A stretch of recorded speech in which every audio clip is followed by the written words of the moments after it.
दोस्तों यूरोप समेत तकरीबन तमाम मगरबी ममालिक में गोश्त के लिए सबसे पहली चॉइस पिग यानी सूर है। यही वजह है कि इसकी बेतहाशा इस्तेमाल की बदौलत इसकी डिमांड में भी दिन ब दिन इजाफा हो रहा है। लिहाजा पिग की अफजाइश के लिए इन ममालिक में बाकायदा पिग फार्मिंग की जा रही है, यानी गोश्त की पैदावार हासिल करने के लिए पिग्स को पाला जा रहा है, क्योंकि ये एक बाकायदा मुनाफा बख्श इंडस्ट्री की शक्ल इख्तियार कर चुकी है।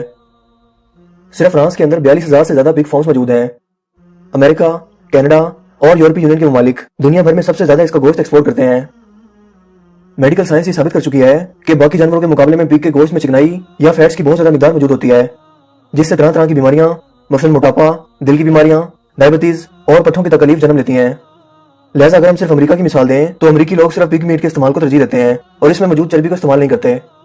लिहाजा यहाँ एक इंतहाई अहम सवाल पैदा होता है कि आखिर रोजाना इस गोश्त के साथ मौजूद कई 100 टन चर्बी की मिकदार आखिर कहाँ जाती है। दोस्तों तमाम पिग्स को एक मखसूस कुर्बानगाह या स्लॉटर हाउस में काटा जाता है, जिसकी निगरानी अमेरिकी डिपार्टमेंट ऑफ फूड करता है। इस दौरान इन पिग्स से मिलने वाली चर्बी की मिकदार को ठिकाने लगाना भी इसी की जिम्मेदारी होती है। आमतौर पर आज से तकरीबन 60 साल पहले इस तमाम चर्बी को जला दिया जाता था, लेकिन बाद में इन लोगों को ख्याल आया कि क्यों ना इस बेतहाशा चर्बी की मिकदार को जो रोजाना की बुनियाद पर पैदा हो रही है किसी काम में लगा दिया जाए, जिससे बेतहाशा मुनाफा भी कमाया जा सके। लिहाजा इस मकसद के लिए सबसे पहले इस चर्बी को पिघलाकर साबुन बनाने के तजर्बात किए गए, जो कि कामयाब रहे। इस तरह के साबुन आज भी यूरोप में बेतहाशा लोग इस्तेमाल कर रहे हैं। इस तजर्बे की कामयाबी के बाद एक बाकायदा नेटवर्क बना दिया गया, जिसका मकसद इस चर्बी को केमिकल प्रोसेस करना और इसे पैक करके ऐसी कंपनियों को भेजना था जो इसे इस्तेमाल करके कोई भी नई प्रोडक्ट बना सके।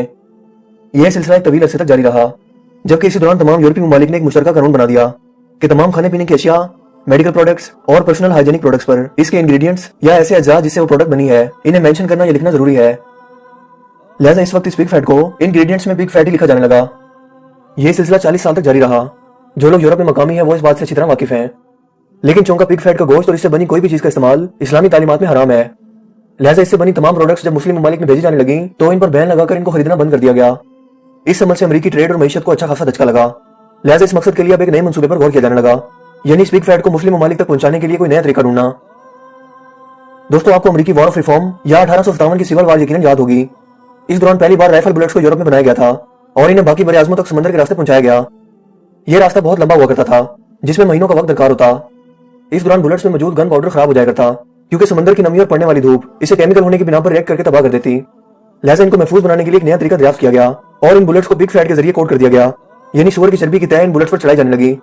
ये तरीका काम कर गया, मगर इन बुलेट्स को इस्तेमाल करने से पहले दांतों के जरिए इस चर्बी की तय को हटाया जाता। इस तरह बुलेट्स के साथ साथ पिग फैट भी एशियाई ममालिक खसूसन मुसलमान ममालिक तक एक्सपोर्ट की जाने लगी।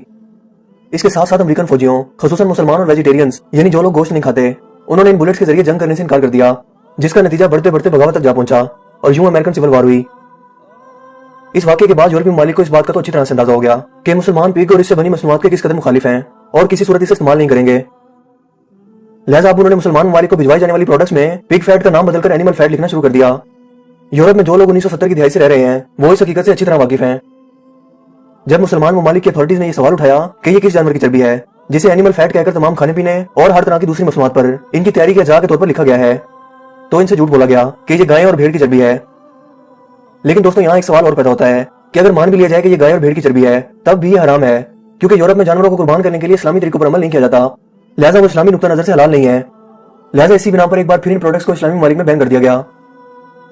अमेरिका और यूरोप की मल्टीनेशनल कंपनियां इन प्रोडक्ट्स की बदौलत बिलियन डॉलर्स का मुनाफा सिर्फ मुसलमान ममालिक से कमा रही थी। वो तकरीबन दिवालिया होने के करीब पहुंच गई, क्योंकि इनकी आमदन का तकरीबन 75% हिस्सा मुसलमान ममालिक को अपनी यही प्रोडक्ट्स बेचकर हासिल होता है। आखिरकार इस नुकसान से बचने के लिए एक और भयानक मंसूबा बनाया गया, एक ऐसा तरीका जो पाकिस्तान समेत एशियाई ममालिक की भोली भाली अवाम और आम तबके की समझ से बालातर हो और इनका मकसद भी पूरा हो जाए। वो तरीका था कोडिंग लैंग्वेज, यानी अब पिग फैट या एनिमल फैट की बजाय इस सूअर की चर्बी को एक कोड की सूरत में लिख दिया जाए, जिसे सिर्फ इनका फूड डिपार्टमेंट ही समझता हो, ताकि आम अवाम और मुस्लिम ममालिक की अथॉरिटीज जो इस पर नजर रखती हैं इन्हें अंधेरे में रखा जा सके। ये कोड्स ई कोड्स कहलाते हैं, जिन्हें आप ई इंग्रेडिएंट्स भी कह सकते हैं। दोस्तों ये कोड्स आजकल ज्यादातर मल्टीनेशनल कंपनियों के प्रोडक्ट्स पर मौजूद हैं, जिनमें पिग फैट एक इंग्रेडिएंट्स या ऐसे अज्जा के तौर पर मौजूद है जिससे वो प्रोडक्ट बनाई जा रही है। मसलन toothpaste, shaving cream, chewing gum, chocolate, टॉफियां, बिस्किट, कॉर्नफ्लैक, केन फूड्स और फ्रूटीन वगैरह।